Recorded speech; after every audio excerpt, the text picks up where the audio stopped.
ఒక ప్రముఖ జర్నలిస్టు చంద్రబాబు నాయుడు గారిని గురించి మాట్లాడుతున్నారు. ఒక్కసారి వినండి, విన్న తర్వాత చెప్తాను నేను.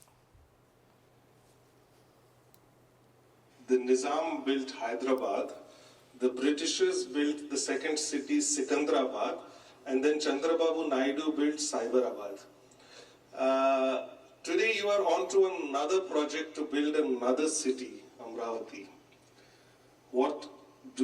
Where do you see yourself? You know, I see a lot of work coming, a lot of support also from the central government. What's the road ahead? Today I am proud to say Hyderabad is the best livable city, and Telangana is having the highest per capita income. That is how we built that city. God has given me one more opportunity to build another city, that is Amravati. You are Nizam గారు హైదరాబాద్ నియమించారు, British వాళ్ళు సికింద్రాబాద్ నియమించారు.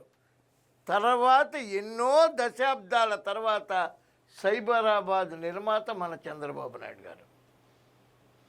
ఆయన అడుగుతున్నారు విలేకరు గారు, మీకు మళ్ళా ఒక అవకాశం వచ్చిందని. ఏంటి అవకాశం? అమరావతి నిర్మాణం. విడిపోయిన ఆంధ్రప్రదేశ్కి మంచి రాజధాని హైదరాబాద్ పెర్ క్యాపిటా ఇన్కంలో మొత్తం తెలంగాణని ఎలా హైదరాబాద్ కాపాడుతుందో అలాంటి భావితరాలకి ఒక అమరావతి, ఒక దేవతల రాజధాని, ఒక సంపద సృష్టించే రాజధానిని నిర్మిస్తే అది ఆంధ్రప్రదేశ్ మొత్తాన్ని కాపాడుతుందనే విజనం భగవంతుడు ఎందుకు ఇచ్చాడు అవకాశం? ఎందుకు ఇస్తాడు అవకాశాలు? సైబరాబాద్ నిర్మిస్తే కోకాపేట దాకా 200 కోట్లకి ఎకరం పోయేటువంటి పరిస్థితి హైదరాబాద్కి వచ్చింది. హైదరాబాద్లో లక్షల కోట్ల అపార్ట్మెంట్లు వచ్చేసి హైదరాబాద్ ఆదాయం తెలంగాణ మొత్తాన్ని కాపాడుతుంది.